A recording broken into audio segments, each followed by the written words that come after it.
कोई मुझे मिलता, मैं अपना असली नाम नहीं बताता, अब्दुल गनी नहीं हुए भाई, क्या नाम है, मोहम्मद रफ़ी नाम है हमारा। इत्तेफाक की बात थी कि मैं और अभिजीत सावंत, जैसे हमारे टाइम में था कि अब भाई हमको गाना गाना आता है, अब गाना रिकॉर्ड कैसे होगा। क्या बात है, बहुत ही अच्छे तरीके से परफॉर्म किया कि मैं तुझे देखूं या प्यार करूं। तो तुम दूसरे शहर को क्या जीतोगे, तो पहले अपने शहर को जीत के दिखाओ। इसी में एक सॉरी, मैं एक छोटी सी बात ऐड करना चाहता हूँ, बिल्कुल सॉरी। बिल्कुल ऐड करिए, बिल्कुल। और मेहनत करो, जब जाओ तो 100 सुनार की 1 लोहार की, क्योंकि वो थे छोटे। हाँ, अब उनसे फिल्म का गाना तो कोई गवाएगा नहीं। अब जब तुम्हारे पास बॉल आएगी तो तुम सीधे छक्का ही मारोगे। वैसे ही क्या है, जो 1 घंटे गाना सीखा है उससे गाना नहीं आएगा। अब मैं रिक्शा पे बैठा हूँ या कुछ बैठा हूँ तो मैं सारे गा मा पा धा नी सा धा नी धा पा, अपना करते आ रहा हूँ, करते करते रिक्शे वाला ही कह रहा है, क्या गा रहे हो भाई। इसी सिलसिले एक में गाना था, मैं इंडियन आइडल में जब गया था तो उसको गाया था मैंने, कैलाश खेर जी का था कि टूटा टूटा एक परिंदा ऐसे टूटा।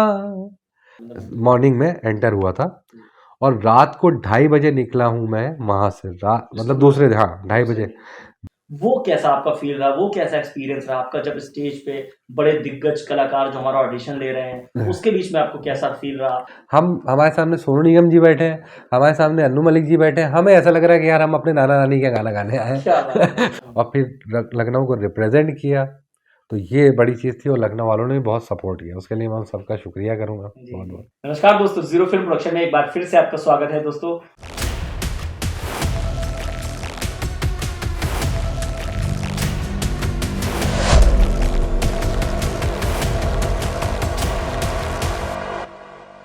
और आज का पॉडकास्ट दोस्तों बहुत ही जबरदस्त, बहुत ही इंटरेस्टिंग होने वाला है। आपको बता दूं क्योंकि आज हमारे पास हैं इंडियन आइडल सीजन 1 के सिंगर अब्दुल गनी जी। जो आज का पॉडकास्ट है दोस्तों वो म्यूजिक से रिलेटेड होने वाला है। म्यूजिक में हम बहुत सारे प्रश्न करेंगे, उनके बारे में जानेंगे, उनकी फैमिली के बारे में जानेंगे और उन्होंने कैसे यहाँ तक की जो सफलता हासिल करी है उनके बारे में कुछ बहुत सारी चीजें जानेंगे। तो आइए एक बार स्वागत करते हैं अब्दुल गनी जी का। थैंक यू रतन भाई, बहुत शुक्रिया। और ज़ीरो फिल्म के अंडर में जो आपने ये पॉडकास्ट स्टार्ट किया है उसके लिए बहुत मुबारकबाद। और इस पॉडकास्ट का जो है पहला शूट मेरे साथ के कर रहे हैं, उसके लिए बहुत बहुत धन्यवाद।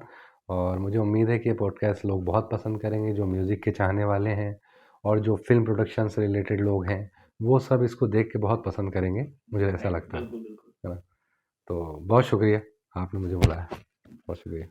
तो आइए इसी के सिलसिले में मैं चाहता हूं कि अब्दुल गनी जी अपने बारे में थोड़ा सा बताएं कि उन्होंने कैसे अपना म्यूजिक इंडस्ट्री में अपना सफर शुरू किया और कैसे वो इंडियन आइडल तक पहुंचे और इस बीच में उनके साथ क्या क्या घटनाएं घटी और कैसे उन्होंने उस सफलताओं को, उस मुश्किल के दौर में उस सफलता को हासिल करा। ये रतन भाई जो है, बात जो है ये 2000 से पहले की बात है। काफ़ी छोटा था मैं, 10-15 साल का था। और बचपन से मेरी एक आदत थी, मैं मतलब गाने का शौक तो था ही, गाना बहुत गाता था क्योंकि मेरी मदर जो है एक्चुअली उन्होंने संगीत सीखा हुआ था। ओके।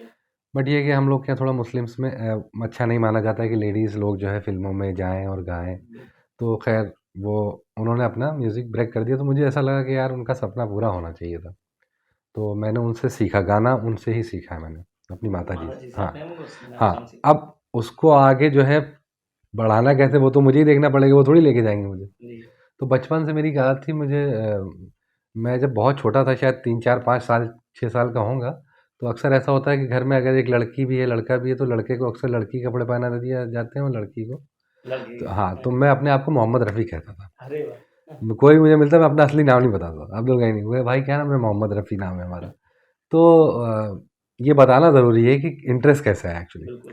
तो मैं एक बार क्या हुआ कि वो मम्मी ने मुझे मेरी सिस्टर के कपड़े पहना दिए, छोटा था मैं, 4-5 साल का। मैं बाहर गया तो जो लोग मुझे जानते थे वो मुझे पहचान नहीं पा रहे थे, तो मैंने कहा यार ये क्यों नहीं पहचान रहे। तो मैंने कहा कि अरे भाई हमको नहीं पहचाना, मोहम्मद रफ़ी। अरे भाई तो कहने मोहम्मद रफ़ी हो तो लता मंगेशकर वाले कपड़े क्यों पहन जी। रखे तुम। अरे हाँ यार, हमने मम्मी से कहा आज के बाद हमको तुमने। तो मतलब ये कि तब से था और मैं उनसे सीखता रहा, सीखता रहा, सीखता रहा। फिर उसके बाद 99 में और I think 2000 between, mid of, हाँ इस ईयर के बीच में मैंने जनाब गुलशन भारती जी से, उस्ताद गुलशन भारती जो है अच्छा। उनसे मैंने तकरीबन 4-6 महीने जो है उनसे गाना सीखा, प्रॉपर एक जो पारंपरिक म्यूज़िक होता है, शास्त्रीय म्यूज़िक। और उसके बाद फिर जब थोड़ा बहुत सीख गया, फिर मुझे रियाज़ करना आ गया कि कैसे क्या करना है। बाकी मम्मी जानती थी, वो गाइड करती थी। धीमे धीमे शुरुआत की और फिर मैं एक तानपुरा ख़रीद के लेके आया, इलेक्ट्रॉनिक आ गया था मार्केट में। मैं लेके आया। फिर मैंने खुद, आप यकीन मानिए कि अपने रियाज़ बनाए। एक टाइम ये आया कि अपने रियाज़ मैंने बनाए कि क्यों, किसी ना किसी ने तो बनाया होगा ना बिल्कुल, चीज़ें बिल्कुल। पैटर्न, तो क्यों ना मैं क्यों उस पे चलूँ, उस रास्ते पे। मैं खुद नया रास्ता बनाता हूँ, तो वो सारी चीज़ें जब करना आ गई तो फिर एक और इंटरेस्ट बढ़ा कि यार हमारे अंदर तो काफ़ी टैलेंट, तो क्यों ना जो है दुनिया भी देखे, घर ही घर में गा रहे हैं, सीख रहे हैं, जी, जी। लेकिन वो प्रेज़ेंट कहीं नहीं हो रहा है। तो फिर बिल्कुल। इस तरीके से शुरू हुआ म्यूज़िक। मैं इसी बीच में आपसे ये जानना चाहता हूँ कि जो आपने इंडियन आइडल तक का सफ़र तय किया, हुँ। उसकी आपकी क्या कहानी है? क्योंकि बहुत सारे लोग हैं जो वहाँ तक नहीं पहुँच पाते, उनको आइडिया भी नहीं है, म्यूज़िक में कैसे करना है, क्या सीख रहे हैं, कैसे स्टेज परफ़ॉर्मेंस करनी है। तो उसके बीच में जो आपका दौर रहा, यानी जो आपने इंडियन आइडल तक का सफ़र तय किया, उसके बारे में कुछ बताइए? देखिए, सबसे पहली चीज़ तो ये है कि किसी भी काम को करने के लिए जो है सीखना तो बहुत ज़रूरी है ना? जब हम सीख जाएँगे तभी हम प्रोफ़ेशनल फ़ील्ड में जाके प्रोफ़ेशनल्स के साथ वर्क कर सकते हैं। बिल्कुल।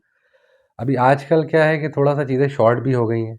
जिसको कुछ नहीं भी आ रहा है, वो वहाँ अगर पहुँच गया, तो वहाँ जाकर के एट द एंड काम कर नहीं पाएगा। तो सबसे पहली चीज़ ये है कि जितने भी यूथ हैं, यंग हैं, मैं उनको यही सजेस्ट करूँगा, पहले चीज़ को अच्छे से सीख लो। तो जब तुम सही से सीख लोगे तो आगे इम्प्लीमेंट कर पाओगे। तो ख़ैर मेरा सफ़र ऐसे शुरू हुआ कि मुझे पता चला कि लखनऊ में कुछ प्रमोशन हो रहा है, इंडियन आइडल टाइप का नाम का कोई शो आने वाला है, और उसकी प्रमोशन हो रही है, और इस जगह पे जो है उसके एंकर जो हैं मिनी माथुर, अमन वर्मा, वो लोग लखनऊ आए हुए हैं। तो मैं जल्दी से वहाँ पहुँच गया। तो पता चला कि वहाँ पे जम द क्यू पास मिल रहे थे, कि जो भी लोग, किसी को भी वो रैंडमली सेलेक्ट कर लेते थे, भैया आप आइए, कुछ सुनाया, चाहे वो अच्छा बुरा गाए, उसको एक पास पकड़ा दिया, बट वो मुझे नहीं मिल पाया। तो मैंने कहा, मेरे दोस्त ने कहा यार फिर अब क्या होगा? अरे हमने अगर डेस्टिनी लिखी है यार तो पहुंचेंगे, काम तो अपने को आता है। एक रोक लेगा, पूरी दुनिया एक आदमी थोड़ी चल रही। राइट। तो पता चला कि दिल्ली में मेजर ध्यानचंद स्टेडियम में इसका ऑडिशन हो रहा है।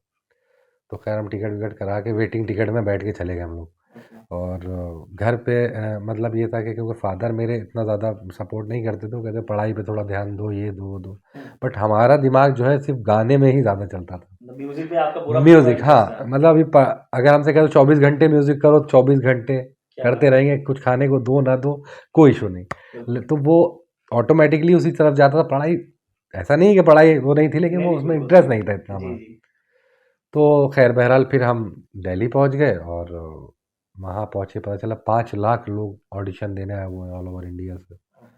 और खैर वन बाय वन मैं सारे राउंड्स क्लियर करता गया। फिर वहाँ पे दूसरे दिन, एक दिन सेलेक्ट हो गया, फिर दूसरे दिन पता चला कि 5 लाख लोगों में से 5,000 लोगों को सेलेक्ट किया गया।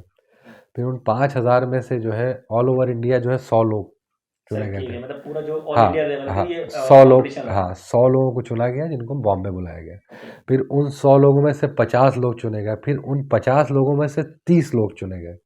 वो 30 लोग वो थे जिनमें फिर वोटिंग शुरू हुई थी। ओके। पब्लिक ने वोट किया था जिसमें कि जो भी आगे जाएगा, फिर उसमें से इंडियन आइडल बना था। और इत्तेफाक की बात थी कि मैं और अभिजीत सावंत, मेरा आज भी बहुत अच्छा दोस्त है, अभी मेरी शायद 1 हफ्ते पहले ही उससे बात भी हुई थी अभी। ओके। मेरा एक नया सॉन्ग आया हुआ है, रिलीज़ हुआ था, तो मैंने उसको भेजा था कि सुनो कैसा लगा तुम्हें? तो उसने कहा भाई बहुत अच्छा लगा।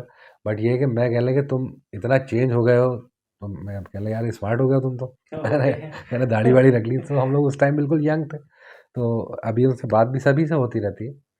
तो उस टाइम जो है मुझे साढ़े 3 लाख वोट लखनऊ वालों ने दिए, क्या बात है! और साढ़े 3 लाख वोट दिए। तो एक उसके लिए मैं बात शुक्रिया कहूँगा ये लखनऊ बात वालों सही का। भी है, लखनऊ वाले जिसे चाहते हैं उसे फिर सपोर्ट करते हैं ऐसे। बहुत आगे तक हाँ, लेके जाते और हैं। एक चीज़ और हुई कि जब मैंने वहाँ जाकर के एक प्रे भी किया था हाँ, कि ऊपर वाले, मैं घर से भाग के आया हूँ, तो मैं ये नहीं चाहता खाली हाथ जाऊँ यहाँ से। तो मैं बिल्कुल। जाऊँ तो फिर टीवी पे आऊँ। फिर जब मैं वहाँ से लौटा हूँ तो सोनी चैनल वालों को साथ लेके लौटा था। क्या घर बात पे शूट हुआ। पूरा एक वो था कि मेरे मेरे घर के आसपास चलने की जगह नहीं थी। लोग इतना अ, आसपास खड़े हुए थे कि यार हम एक बार मिल लें, देख लें क्या है क्या नहीं। तो क्या ये नहीं। था चीज़, जिज्ञासा थी, क्योंकि सबसे पहली बार, क्योंकि इंडिया का पहला रियलिटी शो था जी। Indian idol. हालाँकि उससे पहले सारेगामा, पर वो म्यूज़िकल शो थे इस वाइब्स तरह। वो वैसी हाँ, नहीं रही। रियलिटी शो टाइप का नहीं था वो, जी। ठीक है? वो म्यूज़िकल शो था हाँ, प्रॉपर, लेकिन जिसमें म्यूज़िक भी हो प्लस रियलिटी हो, जिसमें इंसान के बारे में बताया भी जाए कहाँ से आ रहा हाँ, है, ऐसा कुछ नहीं होता। तो ये एक नई चीज़ थी, हाँ। और फिर लखनऊ को रिप्रेज़ेंट किया, तो ये बड़ी चीज़ थी, और लखनऊ वालों ने भी बहुत सपोर्ट किया। उसके लिए मैं उन सबका शुक्रिया करूँगा जी, बहुत-बहुत। जी। इसके बीच में एक बात और ऐड करना चाहता हूँ। अब्दुल जी ये बताइए, आप देखिए एक छोटे स्तर पे आप सीख रहे थे, म्यूज़िक मम्मी ने सिखाया था, थोड़ा-सा आपने ट्रेनिंग भी ली, उसी के बीच में आपने इक्विपमेंट्स भी खरीदे हाँ, और साथ ही साथ आपका जो ये दौर रहा, उसमें हाँ। आपने सिलेक्शन लिया, 5 लाख लोग, फिर 50,000, फिर उसके बाद साथ ही साथ 5,000, फिर 30, मतलब जैसे कि आपका सिलेक्शन होता गया, उस जब सिलेक्शन में आप थे और उसके बाद जब आपको स्टेज मिली, वो कैसा आपका फ़ील रहा? वो कैसा एक्सपीरियंस रहा आपका जब स्टेज पे बड़े दिग्गज कलाकार जो हमारा ऑडिशन ले रहे हैं, उसके बीच में आपको कैसा फ़ील रहा? आपका हेजिटेशन रहा कि नहीं रहा? कैसे आपने परफ़ॉर्म किया? ये इसके बारे में थोड़ा-सा आप थोड़ा ये पूछिए। ये अच्छा सवाल आपने किया है। मैं एक्चुअली क्या ना, मेरी मदर जो है जयपुर से बिलॉन्ग करती हैं जी, और राजस्थान, जयपुर से। तो मैं जब भी अपने नाना के यहाँ जाता था, तो क्योंकि मैंने बताया ना कि मदर गाना गाती थी, जी, जी। तो उनके सब ख़ानदान वाले जानते हैं कि भाई बहुत अच्छा गाती हैं, तो वो हमेशा घर पे अपने सब लोग वहाँ माइक वाइक हुआ करता था। ये उस टाइप की चीज़ें बता रहा हूँ जब किसी को वो माइक खरीदना जो है शायद पता ही नहीं था। पता ही नहीं था। तो मेरे नाना के पास सारा सेटअप था। हुँ, तो हम लोग जाते, तो जब हम, क्योंकि हम लोग थोड़े से दिन के लिए जाते थे, कोई रहने वाले लखनऊ के हैं, तो हुँ। समर वैकेशंस में जाते हैं जैसे सब लोग नाना नानी के यहाँ अपने। जी, जी। तो हम वहाँ जाते थे, तो मैं जब छोटा था, मैंने 6-7 साल का, तो पूरे ख़ानदान मिलने आता था, क्योंकि अम्मी ही एक ऐसी थी, मदर मेरी, जो अपने घर से इतनी दूर जिनकी शादी हुई थी, एग्ज़ैक्टली। तो पूरे ख़ानदान वाले मिलने आ जाते थे। जी, तो जी। जब हम पहुँचते थे, हुँ। तो वो सारे ख़ानदान वाले कहते थे गाना सुनाइए, तो हमारे नाना ने क्या किया, वो माइक वाइक लगा के, वो बचपन से वो हेजिटेशन रहा ही नहीं। अब अननोन लोग जिनसे हम साल भर के बाद मिल रहे हैं, उनके सामने हम गा रहे हैं बैठ के 10-10, 20-20 गाने, घंटों-घंटों, तो वो हेजिटेशन कभी रहा ही नहीं। अच्छा। वो हेजिटेशन, वो एक तरह से एक प्रिपरेशन थी, मैकेनिज़्म था जो काम कर रहा था पीछे-पीछे एक बड़ी चीज़ के लिए। यानी कि जो स्टेज हाँ, पे आप परफ़ॉर्म हाँ, करने और वाले थे। जब हम स्टेज पे पहुँचे, तो हमें पता चला कि हमें हेजिटेशन ही नहीं है। हमारे सामने सोनू निगम जी बैठे हैं, हमारे सामने अन्नू मलिक जी बैठे हैं, हमें ऐसा लग रहा है कि यार हम अपने नाना-नानी का गाना गाने आए क्या बात हैं। है! तो वो एक अच्छी चीज़ रही। तो बाद में मैंने एनालिसिस किया कि ये डर मेरे अंदर क्यों नहीं था। हाँ। तब मैंने सारी चीज़ों को कनेक्ट किया कि यार ये उस वजह से नहीं था, जो हमेशा से मुस्तकिल गाते हुए आ रहे हैं हम लोग, जी, तो वो एक तैयारी थी मेरी। जी। तो ये एक बेनिफिट रहा। तो मैं सबसे ये कहना चाहता हूँ कि जितना आप कोई भी काम करते हो, चाहे म्यूज़िक बनाते हो, चाहे डांस करते हो, प्रैक्टिस मेक्स परफेक्ट। परफ़ेक्ट। तो जितना ज़्यादा आप लोगों के सामने भी करें परफॉर्म, हुँ। और मैंने उसके अलावा भी लोकल कंपटीशन बहुत किए थे इंडियन आइडल में जाने से पहले। ओके। एक टाइम पे ये था कि जी, जी। कंपटीशन वगैरह मैंने ये सोचा था, मेरे एक दोस्त ने मुझसे बात बोली थी कि यार अगर तुम अपने शहर को नहीं जीत सकते हो, तो तुम दूसरे शहर को क्या जीतोगे। तो पहले अपने शहर को जीत के दिखाओ, और अपने शहर में इतना नाम पैदा कर लो कि आदमी कहे कि यार अरे यार ये बंदा आ गया। तो हमने वही किया। हम किसी कंपटीशन में जाते थे, ओवर कॉन्फिडेंस नहीं है, तो हम उसके फॉर्म पे पहले ही लिख देते थे कि फर्स्ट लिख देते थे। तो हमसे वो लोग बोलते भी थे, और ऑर्गेनाइजर लोग, ये क्या है भैया फर्स्ट क्यों लिख दिया इसमें। हमने कहा सर हम फर्स्ट आएंगे। कहले पहले से पता है। हमने कहा सर पता है, हमें अपने काम पे कॉन्फिडेंस है कि हम फर्स्ट आएंगे। कहले कोई आए, हमने कोई आए सर। तो फिर एक टाइम ये आया कि हम जब किसी कॉम्पिटिशन में पहुंचते थे जी। और जाते थे, तो वहाँ पे जो पार्टिसिपेंट वगैरह होते थे, जो हमारे बहुत अच्छे दोस्त भी हैं सब लोग, तो वो लोग कहते थे अरे यार अब्दुल फर्स्ट तो तू ही लेके जाएगा, क्या है बात है! सेकंड, सेकंड की कोशिश की जाए। तो ये एक टाइम रहा। फिर उसके बाद हमने, फिर ये हुआ कि यार अब जब अपग्रेड हुई चीज़, इंडियन आइडल में आ गए, तो फिर ऑब्वियस सी बात है कि लोकल कॉम्पिटिशन वगैरह तो नहीं करेंगे। हुँ। फिर चीज़ें उस तरीके से हुई। फिर अलग अलग रियलिटी शोज़ में, फिर मैं टॉप 50 में गया था, फेम गुरुकुल में टॉप 50 में अरिजीत सिंह हम लोग सब साथ रहे। ओके।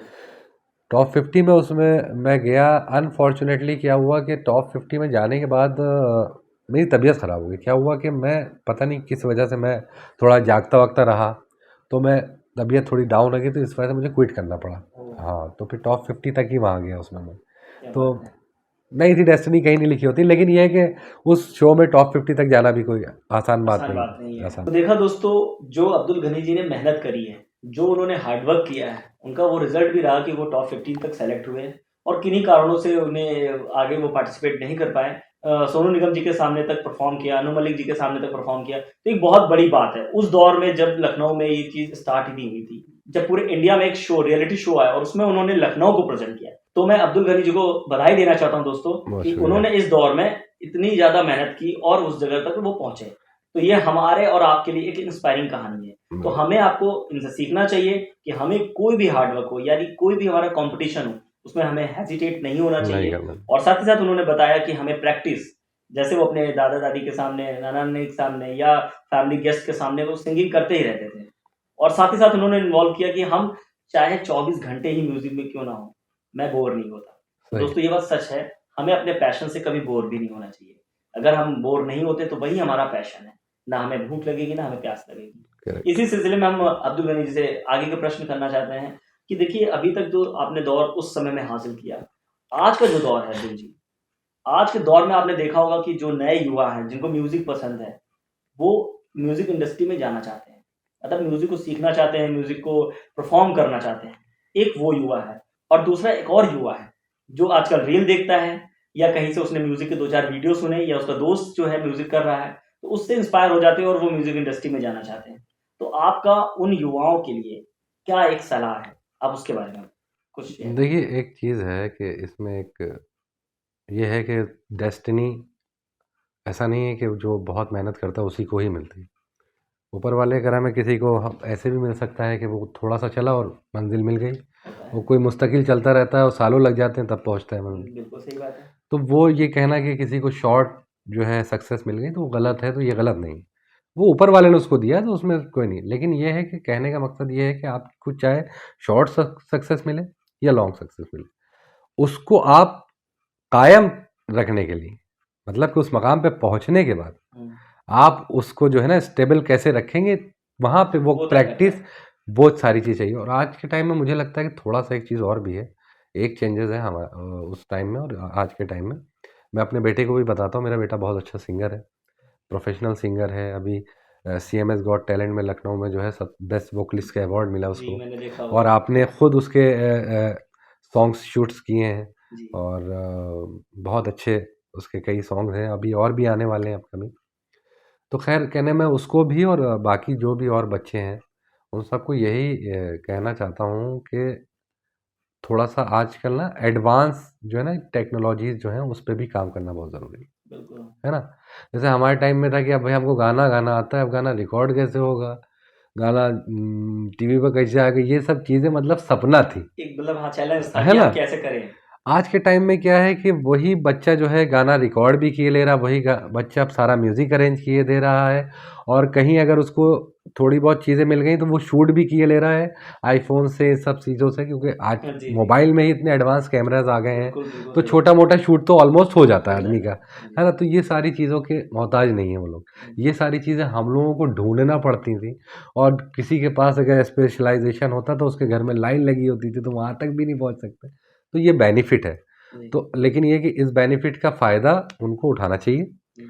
और मुझे लगता है कि मैं खुद भी मुझे भी खुशी होती कि यार चलो मेरे लिए भी ये सब चीज़ें ना बहुत शॉर्ट हो गई, क्योंकि जिसको फिर अगर वो काम आता है तो उसके लिए तो ये और एडवांस होगी। तो आज के टाइम में सबसे 2-3 चीज़ों का ध्यान रखता है, एक तो ये सारी चीज़ें करना बहुत ज़रूरी है, और दूसरा मार्केटिंग बहुत समझना ज़रूरी है आज के टाइम। ओके।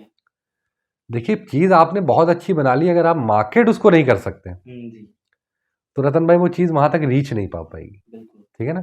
बहुत अच्छे अच्छे आर्टिस्ट हैं, बहुत अच्छे अच्छे गाने हैं, बहुत अच्छी अच्छी फिल्में हैं, बहुत अच्छी अच्छी OTTs हैं, लेकिन सही मार्केट नहीं मिल पा रही है उनको, वहाँ रीच नहीं कर पा रहे हैं। बिल्कुल सही कहा आपने। तो ये भी थोड़ा सा चीज़ें ना आज के यूथ को समझना पड़ेगी, और उसको हम भी समझ रहे हैं और हम भी उसको कर रहे हैं, और उनको भी करना चाहिए। अब्दुल जी, आपने इसके बारे में बहुत अच्छे से एक्सप्लेन करा कि जो हमारे नए युवा हैं, जो म्यूज़िक इंडस्ट्री में कदम रखना चाहते हैं, उनके लिए ये सबसे अच्छी चीज़ है कि वो आजकल की जो टेक्नोलॉजी है, चाहे वो फ़ोन हो, म्यूज़िक कंपोज़िंग के लिए ऐप्स हों और बहुत सारी चीज़ें वो अरेंज कर कर अपने म्यूज़िक एल्बम को रिलीज़ कर सकते हैं। आजकल तो सोशल मीडिया है, इंस्टाग्राम है, सही फेसबुक है। है, यूट्यूब है, तो उनको किसी बड़े चैनल को ढूँढने की भी ज़रूरत नहीं है। अगर वो अपना अच्छे से मेहनत करते हैं, तो एक उनकी लाइफ़ में एक अच्छा अचीवमेंट और एक अच्छी सक्सेस उनको अपने ही यूट्यूब चैनल से मिल सकती है। तो साथ ही साथ हम दोस्तों इसी के सिलसिले में बात करेंगे। उन्होंने अपने बेटे का ज़िक्र किया। अब्दुल राज़िक बहुत ही अच्छा सिंगर है दोस्तों, मैं बता दूँ क्योंकि मैंने हमारे प्रोडक्शन से उनके 2-3 सॉन्ग शूट हुए हैं। तो उसकी जो इस उम्र में आवाज़ है, मैं आपको बता दूँ, आप उसके चैनल पर जाकर देखिएगा, मैं आपको उसका लिंक भी दे दूँगा। उसकी जो इस उम्र में वॉइस है, वो इस लेवल की है कि वो एक अच्छा प्रोफेशनल सिंगर लगता है। उसने इतनी प्रिपरेशन करी बिकॉज़ ऑफ उनके डैडी जो है बहुत ही अच्छे म्यूज़िक कंपोज़र हैं, बहुत ही अच्छे सिंगर रह चुके हैं और उन्होंने उसको इस तरीके से तैयार किया है। तो अब्दुल राज़िक भी बहुत अच्छी मेहनत कर रहा है, बहुत ही अच्छे अवार्ड्स उसने जीते भी हैं म्यूज़िक इंडस्ट्री में, तो उसको भी आप दोस्तों सुनिएगा।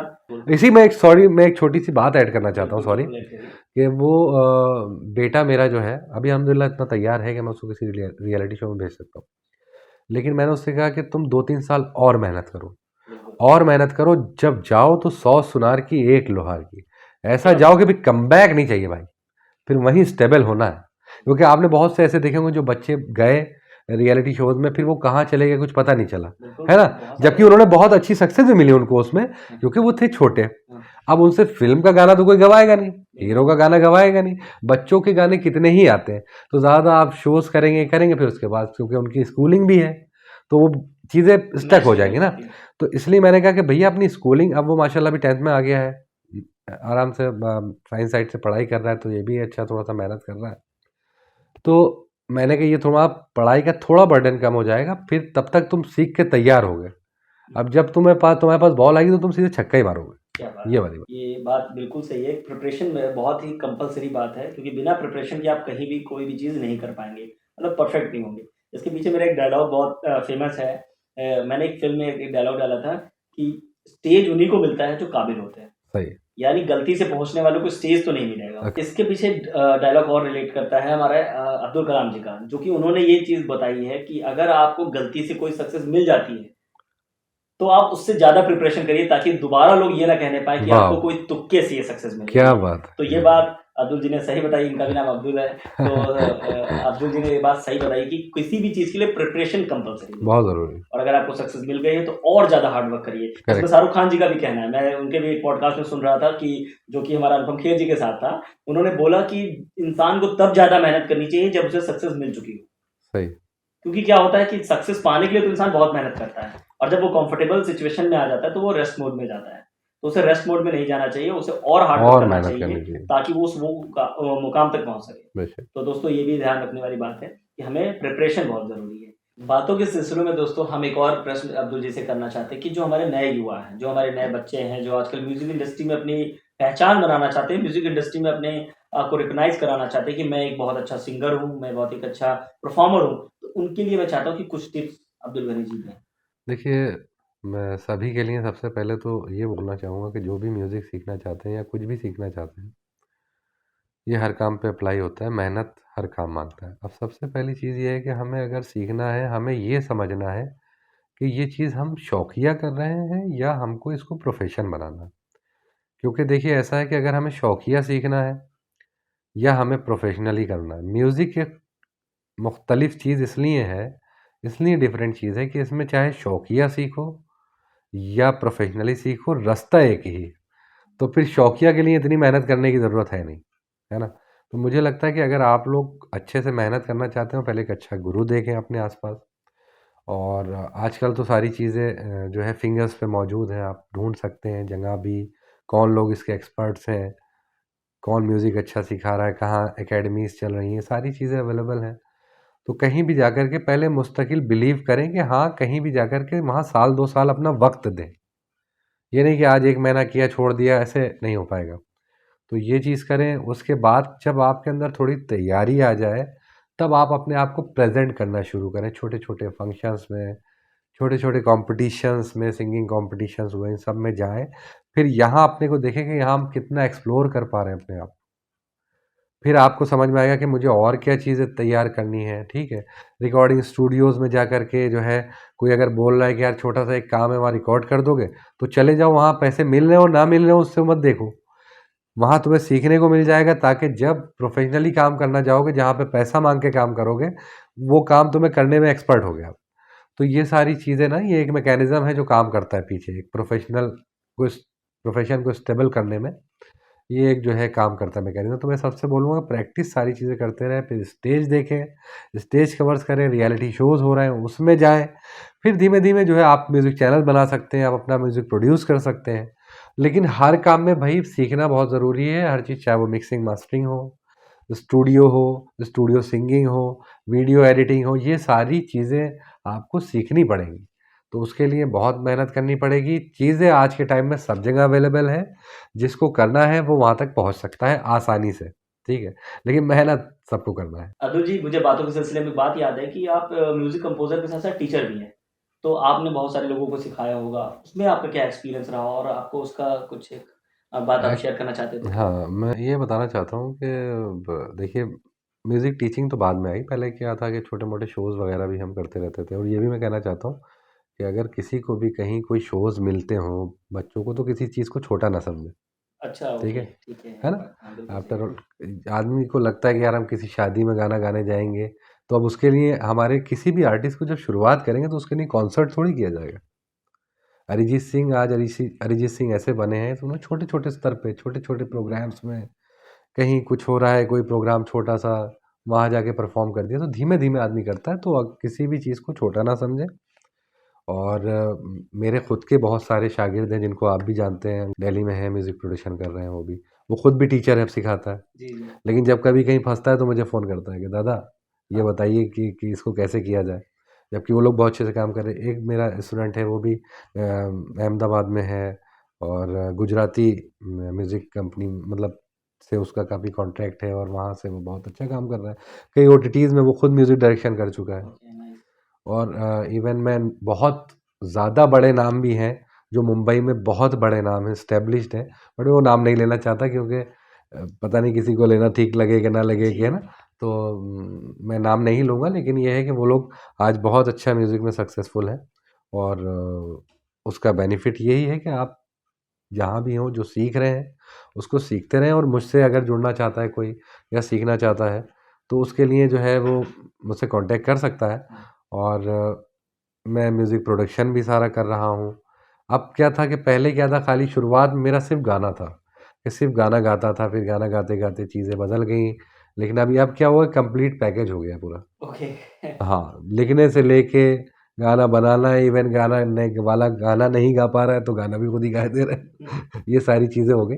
और ये है कि सिखाना अब थोड़ा सा जो है सेलेक्टिव हो गया है। बिल्कुल। मैं मतलब वैसा नहीं कि कोई भी आए तो भैया सीखना है तो नहीं, जब हम देखते हैं कि हाँ वो इंटरेस्ट रख रहा है हाँ उसमें। वो उसको प्रोफेशनली करना चाहता है, उसको प्रोफेशन बनाना चाहता है, तो हम उसको टाइम देंगे।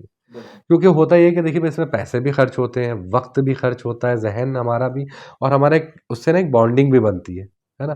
तो फिर ये है कि अगर वो बंदा सीरियस नहीं है तो फिर हमारा ना वो फिर आउटकम जो आता है ना वो सही नहीं आता है। राइट।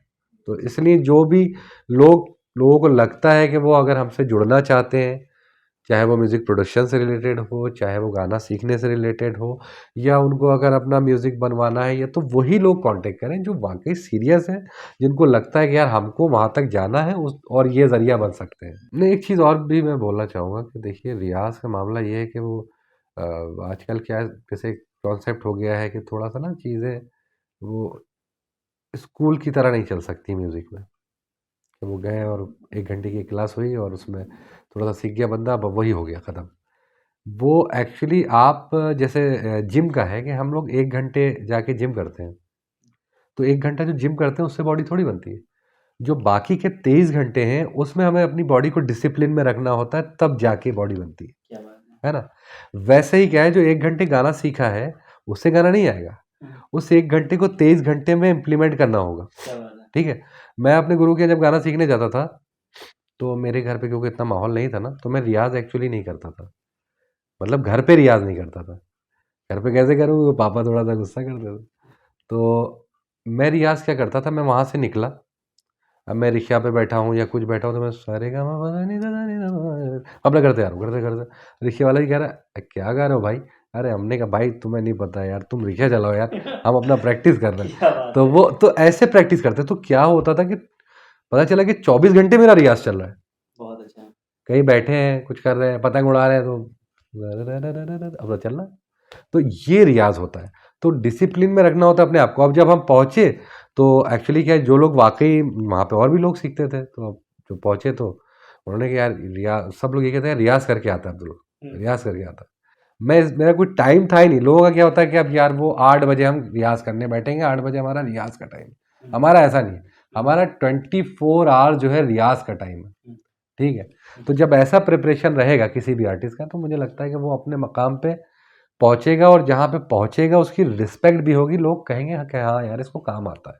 क्या बात है। डेफ़िनेटली ये ये बात चीज़। सच में है। अब रियाज़ से और सारेगामा सुनकर तो मुझे लगता है कि अब्दुल जी से कुछ सॉन्ग भी सुनना चाहिए कि जो उन्होंने कभी प्रेज़ेंट किया है, ऑडिशन्स में हो या चाहे वो फ़ेवरेट सॉन्ग है। तो आइए अब्दुल जी से 1-2 सॉन्ग भी सुनते हैं इसी सिलसिले एक में। गाना था, मैं इंडियन आइडल में जब गया था तो उसको गाया था मैंने, कैलाश खेर जी का था कि टूटा टूटा एक परिंदा ऐसे टूटा कि फिर जुड़ ना पाया, लूटा लूटा किसने उसको ऐसे लूटा कि फिर उड़ ना पाया हो। टूटा टूटा एक परिंदा ऐसे टूटा कि फिर जुड़ ना पाया। लूटा लूटा किसने उसको ऐसे लूटा कि फिर उड़ ना पाया। गिरता हुआ वो आसमां से आकर गिरा जमीन पर, ख्वाबों में फिर भी बादल ही थे वो कहता रहा मगर के अल्लाह के बंदे हंस दे, अल्लाह के बंदे, अल्लाह के बंदे हंस दे, जो भी हो कल फिर आएगा। वाह क्या बात है, बहुत ही अच्छा सॉन्ग है, बहुत ही अच्छा परफॉर्म किया भी आपने। जब आपको प्रिपेयर होता है तो आपसे फील करके गा सकते हैं। देखिए अब्दुल जी ने उसको एक जो फील में गाया है, मुझे लगता है कि बहुत अच्छे तरीके से उन्होंने इसे परफॉर्म किया है। कोई और भी सॉन्ग अगर एक गाना, और दो सॉन्ग आप बिल्कुल बिल्कुल बिल्कुल, काफी अच्छा लगा। एक गाना उसमें गाया था उदित नारायण जी का था, मैंने अनु मलिक जी के कहने पे गाया था। शाहरुख खान की मूवी डर का सॉन्ग था वो। तू मेरे सामने मैं तेरे सामने, तुझको देखूं के प्यार करूं, ये कैसे हो गया तू मेरी हो गई, कैसे मैं एतबार करूं। तू मेरे सामने मैं तेरे सामने, तुझको देखूं के प्यार करूं। Thank you. क्या बात है, बहुत ही अच्छे तरीके से परफॉर्म किया कि मैं तुझे देखूं या प्यार करूं। तो आइए इसी दौर में मैं बात करना चाहता हूं कि अब्दुल जी म्यूजिक इंडस्ट्री में कंपोजर एज ए राइटर काम कर रहे हैं और उनके बहुत सारे गाने, बहुत सारे एल्बम्स रिलीज होने वाले हैं, तो उसके बारे में हम अब्दुल जी से बात करें। अभी एक साउथ इंडिया की म्यूज़िक कंपनी है, म्यूज़िक डिस्ट्रीब्यूशन कंपनी है, उससे पूरा एक एल्बम है मेरा जो मैं रिकॉर्ड करके आया। उसमें गाया भी मैंने है और उसको लिखा भी मैंने है और उसमें एक्ट भी आपने ही किया है। मैंने ही किया है। और इत्तेफाक ये हुआ कि एक्चुअली देखिए आज ही सोशल मीडिया कितना स्ट्रांग है। मैंने अभी 2023 में, 2024 की शुरू में मैंने एक ऐसे ही सॉन्ग था, ओ तेरा मेरा है प्यार अमर, ये करके एक सॉन्ग है, तो मैंने ऐसे ही जस्ट कवर लाइव गा के और डाल दिया था। तो वो रील वायरल होते होते होते वहाँ जाकर के किसी म्यूज़िक डायरेक्टर के पास पहुँची। उसने सुना, उसने मुझे इंस्टाग्राम पे एक मैसेज किया, हाय। फिर मेरी बात हुई, उसने कहा कि यार आप गाते हैं? मैंने कहा जी मैं गाता हूँ। अच्छा, साउथ इंडिया में थोड़ा सा क्या है ना कि जैसे हिंदी जानते हैं वो लोग, अच्छी बोल लेते हैं, बट क्या ना वो एक्सेंट का थोड़ा सा डिफरेंस है। जैसे अभी हम लोग बोलते हैं कि हम कहीं जा रहे हैं, हम इस बात को बोलते हैं तो वो बोलते हैं हम कहीं जा रहे हैं, है ना। तो वो क्या होता है कि हिंदी सॉन्ग जब डिलीवर करते हैं तो वो उसमें वो बात नहीं आ पाता। तो उसने कहा कि भाई आपका ना एक्सेंट बहुत अच्छा है, तलफ़्फ़ुज़ बहुत अच्छा है बात करने का, और आप सुरीले भी हैं, ये प्लस पॉइंट है। कुछ चीज़ें रेयर हैं जो बहुत सारी एक साथ एक आदमी में है। आप गा भी अच्छा लेते हो। क्या आप म्यूज़िक डायरेक्शन में गाना स्टूडियो नॉलेज आपको है? मैंने कहा जी मैं खुद म्यूज़िक डायरेक्शन करता हूँ तो वो तो मुझे होगी। तो कहने लगे ये सारी चीज़ें हैं। तो फिर उसने कहा कल मैं अपनी टीम के साथ आपसे एक वीडियो कॉल मीटिंग करना चाहता हूँ। मैंने कहा ठीक है भाई। फिर वो वीडियो कॉल पे मीटिंग हुई। उन्होंने कहा सर डन है, आप हमारे साथ एल्बम कर रहे हैं और आप अपना जो भी आईडीज़ वगैरह हैं वो भेज दीजिए, हम आपको टिकट भेज रहे हैं। खैर उन्होंने मुझे टिकट भेज दिया और मैं वहाँ चला गया। फिर इत्तेफाक से खैर मैं गया तो गाने के लिए ही था। खैर उन्होंने अपना टिकट्स वगैरह करा दिया, फ़ौरन मैं फ़्लाइट से निकला, सेकंड डे पहुँच गया और वहाँ बहुत अच्छे से रहने का इंतज़ाम सब कुछ था। और बहुत ये मैं ये भी बताना चाहता हूँ, गैलरी विज़न जो है साउथ इंडिया की टॉपेस्ट कंपनी है म्यूज़िक डिस्ट्रीब्यूशन की, और अब वो पैन इंडिया में अपने आप को एक्सपेंड करना चाह रही है, तो उनको ऐसे आर्टिस्ट की ज़रूरत थी। और खैर मैं पहुंचा और मैंने अच्छा एक चीज़ और भी मैं इसमें इंसिडेंट, देखिए कॉन्फिडेंस की बात यही बोलना चाहूँगा, जब प्रैक्टिस में शुरू से बोल रहा हूँ कि तो उसने कहा कि सर कितना टाइम का आपका जाने का टिकट करा लें, मतलब वापसी कितने दिन में आप कर दोगे? तो मैंने कहा कितने सॉन्ग हैं? तो कहने लगा सर 6 सॉन्ग हैं। तो मैंने कहा ठीक है मैं सेम डे कर दूंगा 6 के 6 सॉन्ग। कह रहे सर 6 सॉन्ग, इतनी सारी चीज़ें, हर गाने का सेपरेट मूड होता है ना, उससे निकल पाना, आप 2 घंटे मान लीजिए गाना करें फिर फ़ौरन दूसरा शुरू। वो मैंने कहा टेंशन नहीं है, मैं यही काम करता हूँ यार, बचपन से यही करता चला रहा हूँ मैं। और मैंने बोली थी और बस एक कॉन्फिडेंस था, ऊपर वाले पे यकीन था, हम कोई भी चीज़ फाइनल नहीं बोल सकते बिना उसकी मदद के ना, करने वाली ज़ात तो ऊपर वाले की है। बिल्कुल सही। लेकिन मुझे यकीन था और ये सोच के ही बोला कि वो करवाता है, वरना ये कप को मैं यहाँ से उठा के इधर नहीं रख सकता हूँ, है ना। तो खैर मैंने उससे बोला और आप यकीन मानिए मैं 9 बजे पहुँचा हूँ, मतलब 9 बजे मेरी फ़्लाइट लैंड की वहाँ। और उसने कहा यार 1-2 घंटे वो लोग मुझे पिक करने आ गए थे एयरपोर्ट पे, 1-2 घंटे रेस्ट कर लेते हैं, आप नाश्ता वाश्ता कर लो बढ़िया से। हम लोग रेस्टोरेंट में ना ब्रेकफास्ट किया, उसके बाद कहने लगा कितने 11:30 से स्टार्ट करते हैं हम लोग। मैंने कहा ठीक है। तो डायरेक्ट ऑडियो हब जो कंपनी का था वहाँ ले गए वो लोग, वो बहुत बढ़िया सेटअप उनका। और मुझे नहीं पता है कि क्या धुन है क्या नहीं, अभी कुछ नहीं पता, आइडिया नहीं। और सर आप यकीन मानिए विद इन अ सेकंड जब मैंने लिरिक्स देखी तो मैंने कहा लिरिक्स गलत थे भाई। तो कहने लगे फिर क्या होगा, इसमें टाइम लगेगा। नहीं, हमने कहा उसकी टेंशन नहीं है, हम लिरिक्स राइटिंग भी करते हैं तो 5 मिनट लगेंगे अभी लिखते हैं, ठीक है। और आप यकीन मानिए मैंने सारे गाने लिखे हैं, मैं 11:30 बजे स्टूडियो के अंदर दोपहर में मॉर्निंग में एंटर हुआ था और रात को 2:30 बजे निकला हूँ मैं वहाँ से, रात मतलब दूसरे, हाँ 2:30 बजे निकला हूँ। बस बीच में चाय वाय पीने का 5-10 मिनट का ब्रेक तो सभी कामों में रहता है, वो रहा होगा। और मैंने कुछ नहीं खाया, इवन उन लोगों ने बोला भी कि भाई लंच डिनर कुछ कर लो, नहीं मैंने कहा मैं अगर खाया तो मेरे को थोड़ा सा ना सुस्ती आएगी, मैं आराम करने में लग जाऊँगा ना। तो मैंने कहा मेरी आदत है, मैं कर लेता हूँ। और मैंने जो बात उससे बोल के गया था कि मैं एक दिन में कर दूंगा, वो बात हो गई। मैं उसके लिए ऊपर वाले का बहुत शुक्र अदा करना चाहता हूँ कि मैंने बोली और ऊपर वाले ने उस चीज़ को कंप्लीट करा दिया। काम देखिए इसमें बात जुड़ी हुई है, वही जो शुरू में यूथ के लिए बोली है, सभी के लिए और अपने लिए भी अप्लाई होती है कि अगर हम वो चीज़ों की प्रैक्टिस में नहीं होते तो क्या हम 24 आवर्स के अंदर वो काम कर पाते? पॉसिबल ही नहीं है, नहीं कर पाते। तो वो ये था कि वो मेहनत जो हमने इतने टाइम की है उसका वक्त था सही आज परफॉर्म करने का, और वो परफॉर्म किया हमने और अपना बेस्ट दिया और वो काम हुआ। और बहुत अच्छे गाने रिलीज़ हुए हैं और लोग बहुत पसंद भी कर रहे हैं। और उसके साथ ही उसमें ये हुआ लिरिक्स भी खैर मैंने लिखी सारे गानों की। अब इत्तेफाक से ये हुआ कि कंपनी को लगा वो शायद मैंने बोला था कि यार मेरा एक बेटा भी है, तो उन्होंने सोचा भाई बेटा होगा तो आदमी बूढ़ा होगा, थोड़ा आ रहा होगा लाठी वाठी लेकर के भी। तो कंपनी के लोग भी थे, उन्होंने कहा यार तो आप तो यंग है यार, तो क्या आप इसमें एक्ट करना चाहेंगे? मैंने कहा श्योर कर लेंगे, वैसे अच्छी बात भी है। तो उन्होंने कहा वो अच्छा भी लगेगा कि जिसने गाना गाया ना वो अच्छे सा फील भी आएगा। तो खैर और जब वो वीडियो वगैरह आया तो वो भी उन लोगों को काफ़ी पसंद आया। फिर कंपनी ने अभी मेरे यहाँ आने के बाद, वापस वहाँ से आने के बाद मुझसे अप्रोच की है कि वो कंपनी मेरे साथ 2 साल का कॉन्ट्रैक्ट करना चाह रही है और इंशाल्लाह फुल फ्लेजेड जैसे बॉलीवुड पॉप सॉन्ग्स आते हैं वो इंशाल्लाह आपको इस साल के एंड तक देखने को मिलेंगे। और उसके अलावा भी मेरे कुछ एज अ इंडिपेंडेंट आर्टिस्ट मेरे जो सॉन्ग हैं अपने, वो भी मैं उस पर भी काम चल रहा है।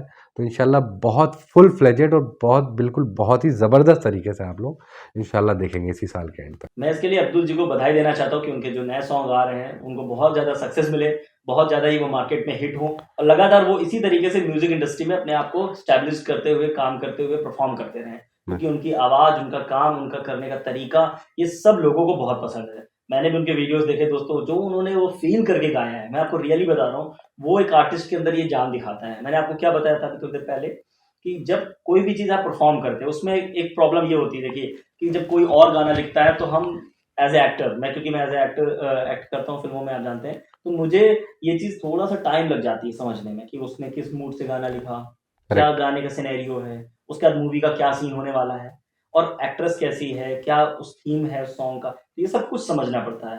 लेकिन जब कोई आर्टिस्ट खुद गाना लिखता है और खुद म्यूजिक कंपोज करता है तो वो उसको उस फील से गा पाता है कि लगता है कि वो उसको एकदम उसके अंदर से वो निकल रही है। तो ये बात उनमें है।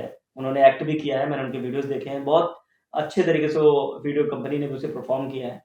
तो इसके लिए मैं उनको बधाई देना चाहता हूँ और लगातार वो इसी तरीके से म्यूज़िक इंडस्ट्री में अपनी सफलता को हासिल करते रहें और बड़े-बड़े मुकामों तक पहुँचे। ये हमारी ब्लेसिंग उनके साथ है। बहुत शुक्रिया रतन भाई, और ज़ीरो प्रोडक्शन का बहुत शुक्रिया कहना चाहूँगा। और मैं आपके साथ तो जुड़ा हुआ ही हूँ और आने वाले वक्त में मैं आप सब लोगों को भी बताना चाहता हूँ कि रतन भाई के प्रोडक्शन हाउस के जो है अंडर में अभी कई फ़िल्में रिलीज़ होने वाली हैं और कई फ़िल्मों पे, कई प्रोजेक्ट पे काम चल रहा है और उसके लिए मैं इनको बहुत ये मुबारकबाद के पात्र हैं, मुस्तहक हैं। और मैं इनको जो है कॉन्ग्रेचुलेट करता हूँ इसके लिए। और इनकी वजह से बहुत सारे लोगों को, लखनऊ के ख़ासकर लखनऊ के बहुत सारे आर्टिस्ट, चाहे वो एक्टर्स हों, एक्ट्रेसेस हों या कैमरामैन्स हों या और भी जो लोग हैं, उन सबको भी काम मिलेगा। तो आप लोग इनसे जुड़े रहें, इंशाल्लाह बहुत अच्छा। और ये लोग काम जो कर रहे हैं वाकई जो है ना इंडिया लेवल का कर रहे हैं, मतलब ऐसे छोटे मोटे लेवल का नहीं है, बहुत अच्छे लेवल का है, जिसमें आप सब लोगों को एक जो है पहचान भी मिलेगी। और उसमें मैं भी म्यूज़िक के सिलसिले से इनके साथ जुड़ा रहूँगा और आने वाले वक्त में आप हम लोगों को साथ में देखेंगे भी। और मैं बहुत शुक्रिया अदा करता हूँ आप सबका भी, और आप सब लोगों की दुआएं मेरे साथ बनी रहें। आप सब लोग मुझे दुआ दें कि मैं आगे ऐसे ही काम करता जाऊँ, मेहनत करता जाऊँ, जो कुछ छोटा मोटा हासिल कर पाया हूँ उसको कायम रख पाऊँ और इससे बेहतर अच्छा काम करके आप लोगों के सामने पेश करता रहूँ। और आप लोग मुझे ऐसे पसंद करते रहें। और रतन भाई के साथ इंशाल्लाह हम लोग जो है बहुत जल्दी इनके ज़ीरो प्रोडक्शन के अंतर्गत बनने वाले जो भी फ़िल्में हैं, जो भी ओटीटीज़ हैं, वो सब आने वाली हैं, उसमें आप हम लोगों को ज़रूर साथ देखेंगे। बहुत शुक्रिया रतन भाई मुझे बुलाने के लिए, और आपके साथ बात करके बहुत अच्छा लगा। बहुत शुक्रिया। बहुत बहुत धन्यवाद अब्दुल जी आपका कि थैंक आपने अपना कीमती बहुत समय हमारे शुक्रिया, चैनल को बहुत दिया। Thank you so much. हम दर्शकों से भी धन्यवाद करना चाहते हैं कि आपने पूरा वीडियो देखा। बहुत दोस्तों शुक्रिया। इसी तरीके से अपना प्यार जीरो फिल्म प्रोडक्शन के साथ बनाए रहिए। हम बहुत ही जल्दी आपके साथ जो प्रोजेक्ट लेके आने वाले हैं उसमें आप सभी लोग भी जुड़कर अपने आप को परफॉर्म कर सकते हैं। उन्होंने हमारी तारीफ की अब्दुल जी ने जीरो फिल्म प्रोडक्शन की, उसके लिए भी उनका बहुत बहुत आभार व्यक्त करते हैं। बहुत इसी शुक्रिया। तरीके से मिलेंगे दोस्तों नए वीडियो में, तब तक के लिए आप सभी लोगों का धन्यवाद। बहुत शुक्रिया।